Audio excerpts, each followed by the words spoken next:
ইতিমধ্যে আপনারা লক্ষ্য করেছেন যে পুরুলিয়া পৌরসভার অন্তর্গত যে সাহেব বাঁধ নিবারণ সাহেব, সেখানে আমাদের যে ফিশ প্রোডাকশন গ্রুপ যারা মৎস্য চাষের বরাত নিয়েছিল, তারা বেশ কিছু মাছ মৃত ভাসমান অবস্থায় পেয়েছে, সেই নিয়ে আমাকে রিপোর্ট করে এবং সংবাদ মাধ্যমেও এই খবর পরিবেশিত হয় এবং এই বিষয়টা আমাদের ডিরেক্টর অফ ফিশারিজ কাছে যায় এবং আমাদের মৎস্য দপ্তর থেকেও খোঁজ খবর নিতে শুরু করা হয়। তো আমরা তখনই প্রশাসনিকভাবে আলোচনা করি পৌরসভাতে। আমার এই ওয়ার্ডের কাউন্সিলর সুনয় কবিরাজ, আমরা পুরুলিয়া পৌরসভা, আমরা ফিশারি অফ ডিরেক্টরকে চিঠি করি, মিউনিসিপ্যাল ইঞ্জিনিয়ারিং ডাইরেক্টরেটের আমাদের এক্সিকিউটিভ ইঞ্জিনিয়ার রয়েছেন, এক্সটেন্স পরিদর্শন করি এবং সাহেব বাঁধে কোন কোন জায়গা থেকে জল ঢুকছে সেই বিষয়টা আমরা খতিয়ে দেখি। অ্যাকচুয়ালি এখানে একটা আমাদের ওয়াটার ট্রিটমেন্ট প্ল্যান্ট রয়েছে, যা টোটাল ম্যানহোল সিস্টেমে পাইপলাইন আছে, কিন্তু বিভিন্ন কারণে ব্লকেজ হওয়ার ফলে সেটা নন ফাংশনিং হয়ে আছে, এটা বোঝা গেল।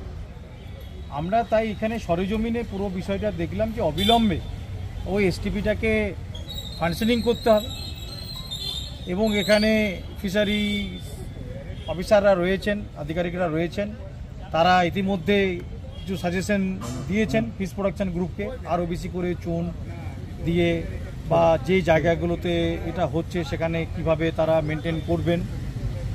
আমাদের যেটা প্রস্তাব এখানে মিউনিসিপ্যাল ইঞ্জিনিয়ারিং ডাইরেক্টরকে আমরা বললাম যে এই শুধু এসটিপির ভরসায় থাকলে হবে না, টোটাল ড্রেনেজ সিস্টেমটাকে কি করে হাই ড্রেনে দিয়ে জলটাকে বাইরে দেওয়া যায় শহর সাহেব বাঁধের বাইরে, এটাই মেন ব্যবস্থাপনা নিতে হবে।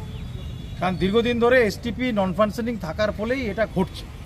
তাই ন্যাচারাল যে ওয়াটার যেটা, সেটাকে কি করে আমরা ধরবো আর বাকি যে ওয়াটার আসছে সেটাকে আমরা বাইরে ড্রেনেজ সিস্টেমে বাইরে নিয়ে যাব, তার সুইচ ওয়াটার, সেই প্ল্যানটাকেই আমরা এখন করছি। এই নিয়ে দপ্তরের সঙ্গে কথাবার্তা বলা, এস্টিমেট প্ল্যান করা এবং আমরা এইভাবে কথাবার্তা আমরা বলছি।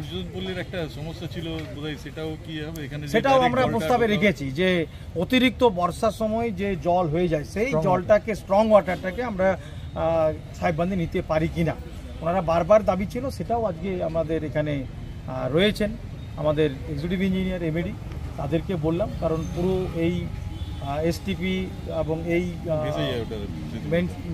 টেকনিক্যাল যে ব্যাপারটা পুরোটা এমএডি দেখেন, আমাদের ইঞ্জিনিয়ারিং যারা আছে তারাও থাকেন। তো এটা তাদের পরামর্শ আমরা নিয়ে কিভাবে করা যায় আমরা এই বিষয়টা দেখব।